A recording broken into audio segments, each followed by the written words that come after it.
Okay, I'm working on a G35 that's been modified to a Vaydor, and I'm doing a custom fuel pump setup on it because it has a blower and I want to put a bigger fuel pump. So the old module, I put a 340 pump in it, and I always, this is why I always test the fuel pressures prior before putting in the fuel tank and back together.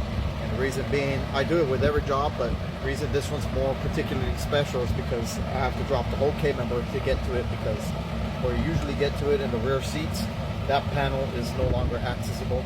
Anyways, I tested that one, it failed. So whether or not it's the seals that go to the main pump, to the rest of the module, or the fuel regulator, I'm suspecting problems possibly in the fuel regulator. Either way, I got a new one, OEM, and then I'm going to swap out the pumps and then the wiring that I did. So what I want to show you here is why we check it, because that's how we find out problems and internal leaks. In this case, I would have put it all back together. Everything looks all good and dandy up until when you fire it up and you're wondering why your car is having problems, fuel starvation, all that kind of stuff. So I'm going to turn it on here, and you're going to see how this thing shoots up. Again, this is all factory pump, and then I'm going to test it with the 340 pump and make sure everything's good to go there. And then once it is, we wrap it up from there. You see, instantly shoots up.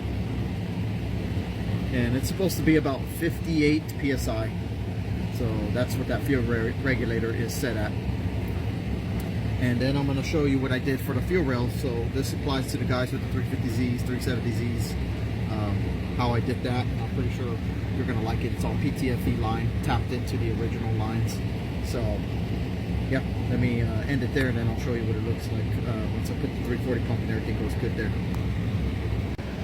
Alright, so I finished the fuel pump. I didn't get a video of the final pressure, I don't think, but this won't lie. Now we have a fuel pressure gauge here in the front engine compartment, which you can see I haven't had the car running, but it hadn't been running about maybe 2 minutes, and it's still holding 40 psi, no problem. While running, it's got about 60. So it does have the 340 pump, gallon Marlboro 340, that Deutsch. I'm not sure how you say that, but that Deutsch works fuel pump, 340 liter. So we do have a Vortech supercharger in it, so that's why I was pressing on getting all that done. Eliminated all the original fuel line. It's junk, and I know they sell an adapter for it, but I already have the supplies here in my shop, so I went ahead and just made my own fuel lines and gauge and all that. On the bottom side, I just put a AN hard line fitting on the hard line on the factory, and then put ptfe -6 fuel line feed into it. So, but it's running super good, really good. End it off right there. See you later.